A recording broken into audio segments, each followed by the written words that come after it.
Danny Gaffolan for Pro Boxing Fans in Manchester. Kalle Sauerland, the conclusion of another Misfits fight week. Certainly the fight week events. Sum it up for us, Darren Till, Anthony Taylor. Yeah. Just when you think Misfits can't get madder, we've got Darren Till on the roster, the gorilla. For me, someone who comes out of traditional boxing and who's obviously into combat sports since I was born, it's fascinating because I don't know what's going to turn up tomorrow night. I've got no idea the type of fight Darren Till can fight. I don't know what he's like as a boxer. You know, the opinion's very divided in the word on the street, so to speak. Can he fight? Can he not fight in a boxing ring? Find out tomorrow night, live on DAZN. Simple as that. We'll come back to Darren, but Cal, we've been spoiled in British boxing with some great grudge matches over the years. We've got Eubank, Benn, Frotch, Groves, Canbrook, and on Saturday we've got Lil T versus Afghan Dan.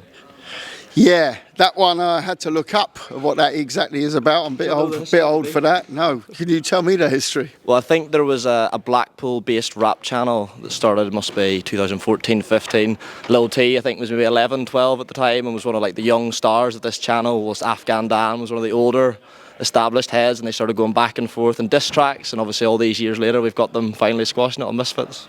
I think they had a street fight actually over the summer. Yeah, I heard they had one at 8:20 this morning on the street here before the weigh-in. Yeah, so they certainly don't like each other, which normally leads for a good build-up and a good fight. Let's see what happens in the ring tomorrow. Like, you know, Blackpool rap channel, fantastic. That sounds very interesting. Good build-up. Yeah. Look. This space is about settling those online beefs and whatever. That's where it came from. You know, that's where KSI, Logan Paul, Jake Paul, that's what it's all about. And, you know, using a boxing ring and using boxing gyms to prepare to settle beef. That is it. That's what crossover boxing is, you know. So, yep, maybe not as quite the KSI, Logan Paul level of it, but the Blackpool rap battle will be settled tomorrow night live in Manchester in the Co-op. There you go. Just back to Darren Till. Of course, it was supposed to be Tommy Fury against him on Saturday night. Now, the official reason given by Tommy, of course, was the head kick threats made by Darren at the launch press conference. Speaking to Darren, he doesn't buy that. He thinks word of him sparring in the gym and how well he's doing against professional boxers has got back to the Fury camp, and to use his words, he's bottled it. What is your understanding of why this isn't Tommy Fury against Darren Till on Saturday night? Well, that's one of 45 different scenarios I've heard. The only one I can take is the one I've got in writing, and that is that they weren't happy with the fact he threatened head kicks. Now, I would say it Misfits boxing, and also in traditional boxing, where I've had, you know, tables and God knows what thrown over me. You know, there's tongue-in-cheek. They felt it wasn't tongue-in-cheek, and that's the reason they've pulled out.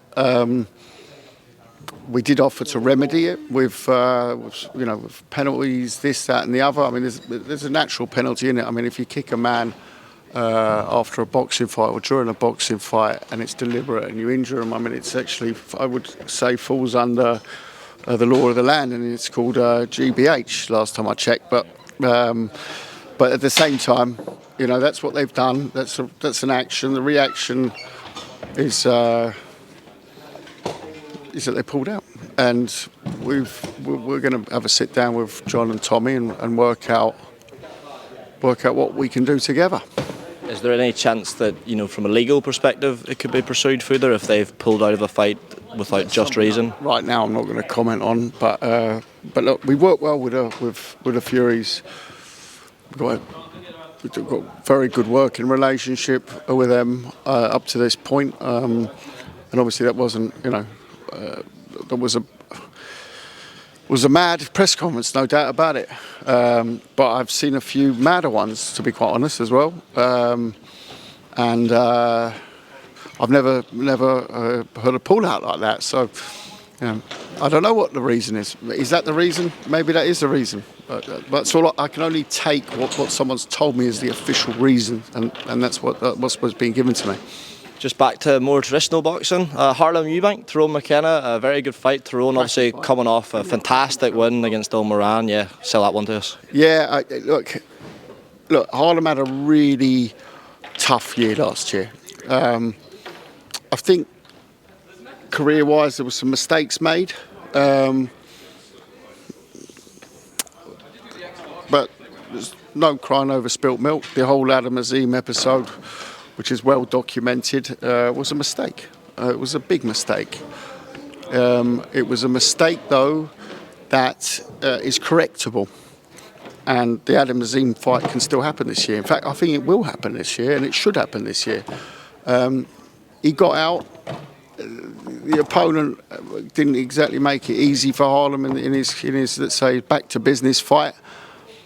But it was one of the most horrible main events I've ever had the pleasure of putting on.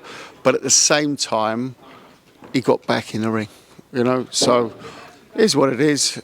I think the McKenna fight is the perfect fight, live on Channel 5, so you've got a massive audience again. By the way, the horrible fight, the back to business fight for Harlem, still smashed the largest viewing number in British boxing last year. Now, I know we got the advantages on Channel 5, but it doesn't matter. Forget the fact we're cheating with that it's free to air. It doesn't matter. It's the largest number in British boxing last year was Harlem Eubank. So, you know, that's a great platform. The McKenna fight is a live fight. That is a brutal fight. Watch it from Brighton. Get your tickets because it's going to be. First show we did in Brighton was fantastic, but this one's going to top it. Tasty for sure. Josh Kelly, what's the latest?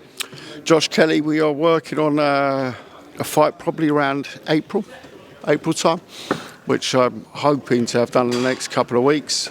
Again, we had some bad luck last year, you know, like Kelly with a Liam Smith pullout. You know, it was unfortunate. You know, it was luckily, and credit to everyone involved, the fact that it got done at last minute and he could still get out. But it was tough for him because that was built up as the sort of the big fight we've been chasing for a long time. So delightedly, he still got out on the show on what was a big night, but yeah, it didn't have the same feeling, of course, of fighting Liam Smith. Obviously, Josh fought at 160 last time. What is the plan? Is he going to come back down to 154? Because he was he number 2 with the WBO, and that belt looks like there could be with the Fundora Spence situation freeing up, or certainly a shot available. Listen, I've said it for a while. That whole scene, when Eubank Benn obviously made now at 160. You know, Conor Benn certainly ain't a 160 fighter yet. I'm sure one day he will be. But you can make a lot of fights with catch weights around that. So you've obviously got Eubank Benn, you've got Josh Kelly, you've got Liam Smith. Last year, a lot of talk about a Kell Brook comeback. There's lots of fights, interesting fights to make around that weight. You know, name you 4 or 5 further names. You know, Denzel Bentley, right? Also had a strong last year. He's in a great position with WBO as we are as well. So it's a cracking fight as well. There's lots of really interesting fights to make around that weight. So, yeah, I think he's number 1 WBO at 154, but he fought last at 160, so could easily be top of the pops at 160 as well, no problem. Just a couple of quick ones, Cal, I'll let you go. You mentioned Eubank Ben. You were obviously very closely involved with trying to make that fight at one point. Was there many times. At one point. Was there a stage you thought it might never materialise? I know that was the sentiment amongst fans. Listen, it makes such financial sense for both of them. I think the fact that His Excellency's got involved and made the fight, you know, that's how it got made. And that's great. You know, he seems to make some fights that are phenomenal and normally not possible.